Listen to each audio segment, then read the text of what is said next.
Welcome to the Glenn Beck program. Tonight, we're not going to waste a second of your time. I told you last night with this interview with Congressman Massa, he was a waste of time because he didn't bring anything new to the table. He lied to me before he came on the air. That's not all bad news, because at least now, after doing an hour with him, everybody in America knows for sure he's not worth paying attention to. We know he's not serious about the corruption charges, or at least about doing anything about it. So we can move on. We must move on. I know the rest of the media will focus on the tickle fights and the scandals, but not on this program. Tonight, I'm going to show you why it is critical that we don't waste any time mired in political games. Our country is at stake. There are more important and disturbing things than tickle fights going on right underneath our nose.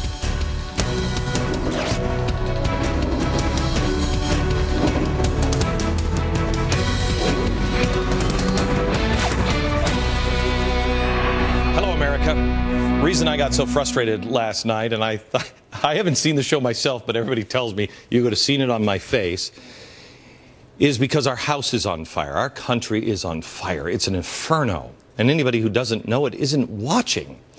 We need some firefighters. And I know you are standing ready to fight a fire. This guy, I talked to him Monday on the telephone, and he told me all kinds of stories, and that he just wanted to make a difference. Really? Instead, last night we got involved in tickle fights. I mean, how many times have we gone out fishing with your 50-year-old friends and then got into a tickle fight? And then he gave us valuable advice like, get out and vote. Man, how do people sleep at night? Tonight, I'm going to show you and tell you a story of a government that is staging a full-fledged control assault on our country. As much as I wish this weren't true, every day that goes by, the evidence mounts up. Tonight, I'm going to show you 3 things that I told you a year ago, and they're all happening now. I don't want to be right on this, but the facts bear it out. We are the ones left to fight it. Apparently, there are too many tickle fights going on inside the Beltway. I want to show you now a map of how much land is owned in America by our government. This is a federal government. They own nearly 650 million acres of land, almost 30% of the land area in the United States. I saw this map this morning on Fox and Friends, and I knew it was bad, but look at this. And look how it's distributed. You know, it's really weird is before the progressive era, this was not part of really America. The West, it was still being conquered. It was still being settled. And then the progressives came in. It is overwhelming in the West. Nevada is almost 90% owned by the federal government. Alaska is nearly 3/4 federally owned. Compare that to the East. Everything's in single digits. Texas is 2% federally owned land. 2. You know why? You know why they're not rushing in to protect the land from the Texans? Because the Texans will say, get off my land. In Connecticut and New Jersey, you know why they're not protecting all that land? Because it's a rat hole. Let me show you this. Look at this. Remember this. Now let me show you our natural resources over here. These are our natural resources compared to the federal land. Look at where the resources are. Oh my gosh, what an odd coincidence here. It seems like the land we're protecting is the same land where most of the oil and natural resource rich land. Let me show you another map. Ready for this one? This is shale oil. Show me the shale oil. Here's the shale oil. It's found all around the world. Largest deposits by far, Colorado, Utah, Wyoming. Compare again with me. Colorado, Utah, Wyoming. Last year, the government went after 9 million acres in the West in the name of saving the wild horses and stopping any activities that would destroy the area's special character. Right. What would happen if we tapped these areas for our natural resources? Who are we saving this for? Our children, right? Our grandchildren. Our children and our grandchildren aren't going to have anything left. We could be closer to energy independence. Here's an idea. You want to pay off the debt? This is Fort Knox. The house is on fire.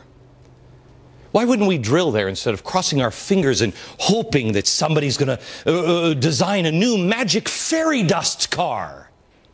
I'm not even saying, you don't even have to go for the oil. How about the natural gas? Mark my words. Our great-great-grandchildren will read about us. We are going to go down in world history as a suicidal nation. When we lose everything, environmentalists, let me ask you this. Show me Alaska. Can you bring up Alaska or show me the original chart here? Do you really think that when our country goes under, you don't think the Russians are going to climb over the pole to claim a land they already says is theirs? Who's better? Is Vladimir Putin better at protecting Alaska or the United States of America? How about China? China. When we go bankrupt, who's going to protect this land? China or us? This is a suicide mission that we are on. Citizens of America must stop hoping for change. I've seen the change. We must pray and demand change from this hopeful change because this is unsustainable. Here's the latest land grab, and we only know of it because of this. Let me show it to you.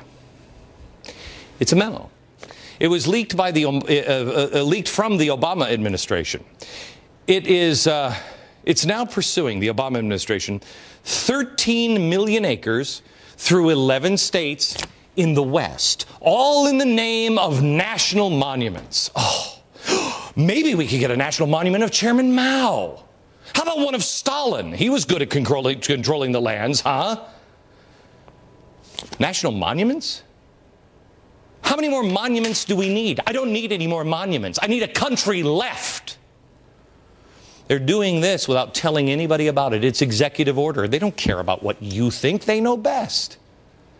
Here's another one. Do you remember this show? I used to love this show.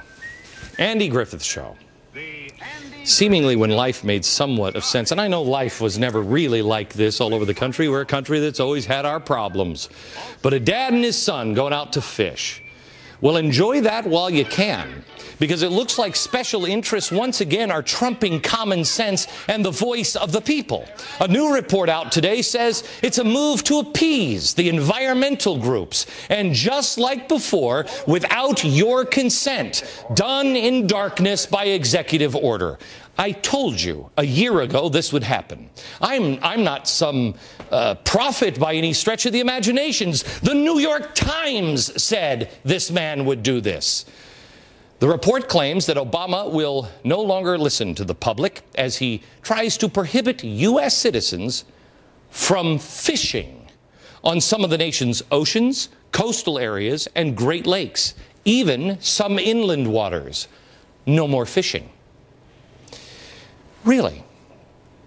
Yeah, apparently some environmentalists want to save the fish. Forget about the frickin' fish. People are losing their rights. Who's more important, the fish or you? Do you remember the song? I was talking about this in a meeting today, and one of the producers jokingly said, "This land is made for you and me." Remember that? This land is your land. This land is my land. And it all just clicked in my head. I said, look up the dates that this stupid song was written. We did. We did. You know, I've heard people say this before, and I never really paid attention to it. Listen to this. You know, this land is your land, this land is my land. Remember how happy that is? Let me show you the last couple of verses. As I went walking, I saw a sign there, and on the sign it said, "No trespassing." Somebody owns that land. But on the other side, it didn't say nothing. That's a double negative, so it must have said something, but I digress. That sign, that side was made for you and me. So in other words, there are no property rights. It's wrong to say no trespassing. Last stanza. In the shadow of the steeple, I saw my people. By the relief office, I seen my people. As they stood there hungry, I stood there asking, is this land still made for you and me? Originally written, what year? 1940. Gee, what was happening in America in 1940?